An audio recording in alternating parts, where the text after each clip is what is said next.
Your world was good. It's your man Silex again, and I'm wishing you all guidance, protection, and blessings from the Most High. Always. I'm coming to you all with the latest episode of the Natty Talks today, guys. But this one got a twist to it. If you remember correctly in the introduction of the first episode, I said that even though the theme of dreadlocks is a topic that I want to discuss with this series and to get to know the experiences of people and their perception, everything, I also said that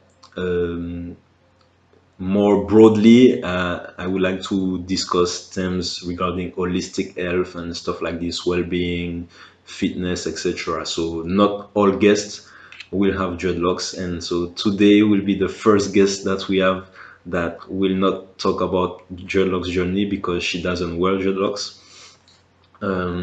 However, I wanted to have her on the series because she's done some very captivating work on the theme of mental health and injuries among U.S. college athletes. So, yeah, she's gonna talk to us about this more in detail as well as her own experiences. Yeah, I've talked too much already. It's time for you to meet her, and her name is Angela. So stay tuned, and I hope you'll enjoy it. Go naughty, naughty, naughty. Go naughty, naughty, naughty. Go naughty, naughty. Master man who stops at your chair, we take party. Go naughty, naughty, naughty. Go naughty, naughty. Some make us a key, pray, party, party. Go naughty, naughty, naughty. Go naughty, naughty. Master man who stops at your chair, we take party. Go naughty, naughty, naughty. Go naughty, naughty. Some make us a key, pray, party, party. Too much, panic on your keep on moving. Okay, so Angela, thank you for taking the time to do this today. I'm really happy that you could do that. Thank you for having me. Okay, so could you introduce yourself to start? Yes, so I'm Angela Masiello. I'm from Cleveland, Ohio. I graduate this spring with my human behavioral psychology degree, undergraduate degree, and I will be going into a PhD program, most likely at ETSU for experimental psychology, and I want to be a professor when I grow up. Okay, all right. And so the reason I ask you to do this is because obviously I know that you are a psych major, and I heard about this research project that you did about mental health and college athletes. So I wanted to ask you about that. Yes, so I did this project at McNair, so it was a summer internship of mine, and I explored the support and recovery of injured collegiate athletes. So usually at Division One or Division Two is what I was focusing on, and I pulled some literature from it. I drafted a whole research proposal about it, and I just wanted to explore their mentalities with approaching injury and the recovery. Okay.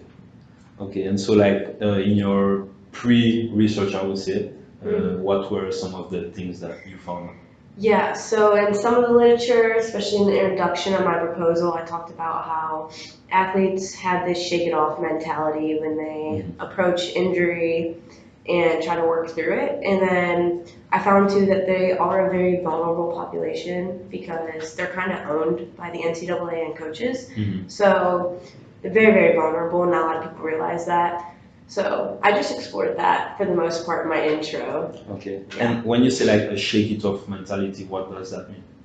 So you know how like when you were little and you would fall down or something, your mom would be like, get up, like just shake it off like you're fine. Okay. So it's explored in the literature that a lot of athletes, if they had like an ACL, like like it was torn, or they break an arm or something, a lot of the times they're treated like, come on, get up, like shake it off, like it's not a big deal, like you still have to be performing and playing, I'm paying you. That's usually that's what that means. Okay. Essentially. Okay. And okay, and so like did you find that this caused like some particular problems, or what were the results? Yeah, so athletes with the shake it off, they're more likely to say yes to practicing or competing while they are still injured, Mhm. which leads to more injuries, which is not good. Okay. And it also doesn't allow for adequate time for an athlete to heal or properly recover from their injuries. And there's been found too that the more injuries that you've had, or like if you're playing with an injury, Mhm. the more prevalent you are to getting injuries, like way more throughout your collegiate career, like doubles or something. Okay. And so, wait, I was just thinking, like, at first, like, what gave you the desire to, like, study that? Yeah, so I was kind of in the same boat as I was saying, like a lot of injury athletes play while they're injured. So Mhm. I played softball here, and I initially broke my hand, my left hand, at the beginning of the season. I was a starter at the time. So they gave me about 2 days to not practice. They were like, okay, you can rest for 2 days, but you need to still run and still participate in practices. So I had this cast on, and I actually ended up playing games still. And it's softball, right? Like you need your hands, and it was so weird. So there's pictures of me running with this giant cast on my hand, and then one game, it was like one of the very first or second ones I got back. I saw the broke hand. I was running and I slid and dove into a base, and this girl knocked my 2 front teeth out. So then I broke my hand, had my 2 front teeth knocked out. Then I had a concussion because of that, because she hit me so hard. And then not long after I got like my hand cleared again, and then my teeth were all fixed up, I got another concussion from one of my own teammates. So I had 2 concussions within like less than a month. So then I had double vision and stuff. They were very concerned. I had to go get a CT scan, and then I wasn't allowed to play for the rest of the year. But the funny thing is, the coaches were very, very angry because of what was happening. Like they were acting like I wasn't trying hard enough. I wasn't doing this and that. But that's why I was let to do this, because I was like, why are coaches pushing athletes to still compete in, like, especially at a high level like this, and want them to perform when they're incapable. So Okay. And like, so in that time, like, were you feeling like isolation and stuff like this? oh yeah. So I was going through a lot, I'm not gonna lie, right when my hand broke too. Like it was my first real injury. Like I've never broken a bone or anything, so it was really hard for me, because I was like, and I'm getting yelled at by these coaches because they're thinking I'm faking it when I literally have a broke hand. I was like, right? So I felt very isolated from the team too, because you're sitting on the sidelines for like, a bunch of practices, games. Coaches treat you very terribly because you are injured. You're useless in their eyes, essentially. So yeah, I didn't have a great time, but it taught me a lot. So. Okay. And so, like, what are some things that athletes can do, when they are in these types of rough situations? Yeah, so this can be hard because I guess it depends on the individual. So some girls on my team that has been injured, they were able to like abide in the coaches and like talk to them and like really lean into them. I was never like that because there was like a disconnect between me and the coaches, kind of like I wasn't a buddy with them, so that was hard for me. But what I did is I leaned into my teammates, because those were like my rocks. So I leaned into them, my family. There's usually some counseling services and stuff available, but I mentioned this in my proposal, how a lot of these services aren't not accurate, but they don't fit an athlete's time frame or time schedule, right? So they close by 4 or 5, but practices go till like 6 or 7. So they never have time to use these accommodations or services because they have class all day, lists in the morning, then they go right to practice. So then that shows us too that disconnect and why so many athletes can be struggling as well. Okay, so something else that I saw in the paper that you mentioned was the pressures that can exist to make an athlete return to play. Can you talk about this? Yeah, so a lot of the times we have ATs, so like athletic trainers. They're usually above the coaches in regards to clearing athletes to play, allowing them to participate. Then you have coaches, which really don't have rule or authority over that, but they somewhat do. And then you have clinicians. So clinicians are at the very top. So it's almost like a totem pole. It's like the doctors and stuff, right? Yes, Okay. yeah. So that could be like if you broke your hand, they usually they'll look at the x-rays, right? So then they'll tell the AT, hey, you need to let them have a rest for 4 weeks or whatever. So then the AT relays that to the athlete. It's done. Same with the coaches. So coaches have no power in that instance, which is what causes these arguments between those three, especially mainly AT and coaches, because they want to have their athletes come back to play, right? So a lot of the times in some of the literature that I was looking at, clinicians and ATs especially receive a lot of pressures from coaches to allow their athletes to return back to play, which again, if you return an athlete too early, their injuries are just going to skyrocket. It's the same thing, and they won't get proper, adequate recovery time. So that's a big one. And like why do these things happen? Like, you think, is it because like the money, the financial stuff, like? I mean, there's a lot of variables because a coach's job, that's their job to win, right? So if your star player is out, of course they're going to try to push them to get back in, right? So it could be the thing of their job's on the line. It could be the thing of we just need to win just because I want to win, or it's just I want the power to say that you can or cannot play, or I own you because you're on scholarship. So there's a lot of different areas of it, but I would say it's one of those. Okay. And so like there was one particular study you mentioned. Could you detail it to us, please? Wait, what particular part? I'm sorry. The study. So this talks about the differences between acute injuries and overuse. So overuse, you could probably guess what that means. So it's like a lot of times pitchers, when they're throwing a ball for a lot, they'll hurt. They're just like spraying something almost. It's just from overuse. Acute is like an injury that comes on really suddenly. So this could just be like a broke bone because it just happens like that, and you don't have to do anything for it for the most part. So in this study in the literature, they talked about how the majority of injuries for athletes, 70% of them are acute. So that's like the broke bones, your teeth, like stuff like that, random stuff. And then 30% are overuse. So this just shows more so that there is a higher likelihood of an athlete to break a bone or to get concussed, stuff like that, rather than overuse. But it also shows that with acute injuries, same with overuse, like overuse, you have to be patient with them, you have to do rehab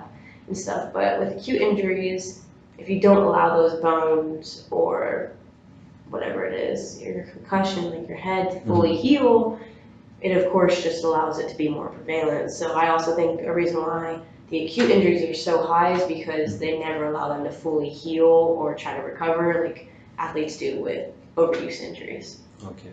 And so it's something you just mentioned now, that's also discussed in your paper, like the differences that exist between the injuries that you can see directly with your eyes and the concussions. Yeah, so this is a really big one. It was probably one of my favorite studies that I read when I was writing my paper, because they talked about how there's differences between injuries and even illnesses. They talk a lot about this too with athletes with illnesses. If it's not seen or visible, coaches and even teammates often will lack believing it. They're being like, no, you're faking it, or something like that. So this is very, very well known with concussions, especially because think about it, you can't see someone else's brain. Like you can't see if it's swelling, or you can't understand if they have a raging headache. You can't know all these things for certain, but it's like the most essential part of our body, our brain is. We need our brain. So a lot of the times athletes that have had concussions, or if they're even sick, they have to somehow, or they feel they have to somehow find a way to justify their injury for their coaches, because the majority of the time the coaches or even teammates are often being like, she's him or her, they're lying. Like they're not really hurt, or they're just sitting out just because they don't want to play. So that's a big deal too. Okay. And was there some differences between the males and the females? More so, I'm pretty sure I mentioned this with relations and stuff, as in recovery. So males do tend to experience more support from their coaches than females, but really? Yeah. Okay. Yeah. But I don't know if this is because like men are very like women can be kind of like with some stuff and they can Like be what? really hard to get along with. Like girls, I don't think they're as approachable or are willing to approach someone as much. I think they receive more support from family or friends, and I Okay. think guys receive or would go to their coach more Okay. than their friends, I would say. Okay. I think that's why the literature said that, but there wasn't much difference. There was more so differences with divisions. So Division 1, like across the board, had the least amount of support. And then Okay. Division 2 and Division 3 had the most, but this makes sense to me because if you think about it, D1, they get most likely paid more to play, especially at like a Big Ten or an SEC school. So if they're injured, they're completely nothing to a coach. Like they don't care. They have a roster of 20 some all-stars. They don't need you, right? So they've found that Division 1 athletes, not any from coaches for the majority of the time. It's usually friends and family. And Division 2 and Division 3 are different because it's more closer knit, I would say. You're still on scholarship, but it's not as big of a deal. If that makes sense. Okay, I see. And so, so you were saying like male and female, like they would get some support, but not from the same source, right? Like, yeah, that's what I would say, and I'd also say that females are more likely to go and see a counselor, go and open up and talk to someone who probably isn't their coach, but their friends or family, because you can see this a lot of time with breakups too. This is how I pictured it when I was writing, is like females can talk to their friends about that kind of stuff and not feel like I'm in the wrong for feeling this way, when males in our society, for the most part, if they're heartbroken or if they're upset or if they're crying, they're weak. So I think with athletes, it's the same part kind of, because you don't want to be like an all-star Big Ten football player and you're crying and upset because you have an injury. You're not going to show your friends that or your teammates that. A female probably would, but I'm not saying this is like true across the board, but how our society functions, they don't really let men like come out and talk about what they're going through. So yeah. Okay. And like, so you say like that would be a problem? Oh, I would so say that's a problem. But I think that's a problem at like more of a universal level too, though. Like it's not just specifically athletes. Like I think in our society as a whole, they treat males kind of sad. Like that's a sad thing. Okay. Yeah. All right. Okay, and so would you have any like strategies or advice for an athlete like that is in this situation, and let's say for example at their school they don't have the appropriate resources, or they know that they can talk to a coach, like what can they do? Yeah, so this is again that hard thing because nobody really has explored that in the research. Nobody has really like known like how to approach it, but like I said, counseling services and stuff are helpful for that, but something that we often overlook when we look at athletes is what is it called? Like how much ATs are valued, not for just them treating the injuries for the athletes, but a lot of athletes abide in their athletic trainers. So when I got injured, I talked to McKinley, who was my athletic trainer, for a lot. Like I went to her and I unloaded a lot of stuff I was going through to her. But so I think that that's a place where a lot of athletes can be like, hey, I'm really having a hard time because I can't do anything, or I feel like my coaches are mad at me because I'm injured. So I think that's a very good outlet and source for people that, and of course your family and your friends and some teammates, but ATs are good because they're kind of a separate entity. Like they're usually on your side with the injuries because they don't want to get sued. Like the school doesn't want to get sued or anything for you like having cardiac arrest or something because you're not supposed to be playing or something crazy like that. So they're a good group. Okay, but in a sense, if they're only like with you because they don't want you to get sued, they don't want to get sued, it's also kind of fucked up, no? Like if that's the only motivation, but you know, like deep down, if you're an athletic trainer, your whole passion is like genuinely helping athletes and stuff, right? So they're not just True. going to be like, they're more cautious when they're approaching like concussions and stuff, especially because like that can be deadly. Same with like heart problems and stuff.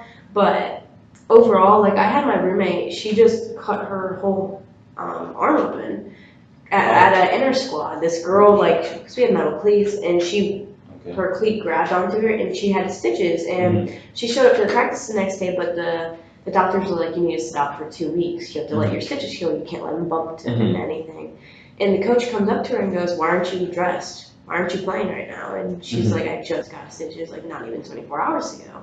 Yeah. And he was mad at her. So what she actually did, she went and talked to our A team and was like, can you please talk to the coaches and tell them, like, the doctor said this, I'm not going to do this. And she was on her side. And so they're a good resource, not just to give you treatment and, you know, do stem and ice. They're actually there to like help out for you and advocate for you with coaches. So. Okay. And so like there was one thing like I was thinking about, like we talk about obviously like there can be a lot of negative consequences, right? When you have the shake it off mentality, you know, you can have more injuries and so. But in a sense, you're gonna tell me what you think, right? As I was thinking about this, I'm saying to myself like there is kind of some value, you know, to like have that mindset, because for example, like in life, for example, let's say you're a parent, right? You have 2 kids or something, 2, 3 kids, you're on your own, and like maybe there are days, you know, you are sick or you know there is something not wrong with you, right? Wrong with you, and you know that because you have all these people relying on you, you cannot really like just sit here and rest. You still have to go to work, 1, 2 jobs, whatever, right? So like, what do you think of that? I think there's a balance because let's think about this. So yes, illnesses are kind of different. Like if you have a cold, like I kind of. No, I mean injuries too. Injuries But too. Yeah. Like, So like if you have a broke hand or something, still go to class. Like still do that kind of stuff. Like I'm not saying that you don't show up to practice and like support. Like I did that all, but you shouldn't put yourself in a situation where you're going to make that injury worse. Okay. If that makes sense. So yeah, if you broke your hand, you broke your foot, don't go and try to like run a mile. Like don't be ignorant about it is what I'm trying to say. Same with illnesses. Like you wouldn't show up to a practice if you were vomiting all day long. Like you don't want to get your teammates sick. You have to think about it too. Like, are you benefiting the team? Yes, you're showing that you want to still come and do this and that, but if you're at 20% and you're usually at like 90 on a bad day, and you're at 20% and that's your full right now, you're not going to benefit anybody. And you're going to just continue to hurt yourself and even others, so. True. But I was asking more like, in terms of how maybe you can transfer that to your like, real world, real life. Do you think there is no value at all in that? Or no, there's some value. Like my mom's talked about like when she's been like sick and we've all been babies and she still has to take care of us. Like, but there's some value to it. But you can't. I guess it is dependent on the situation. It's contingent on that. Like, I don't know every situation that will happen, but in the situations where you can avoid it, and you know. But if you have no other option, of course, like you have to be there, you have to show up. But you just gotta be smart about it. I would say that, yeah. Sure. All right. Okay, so thank you again, for taking the time to do this, and thanks for having me. all right, I appreciate that.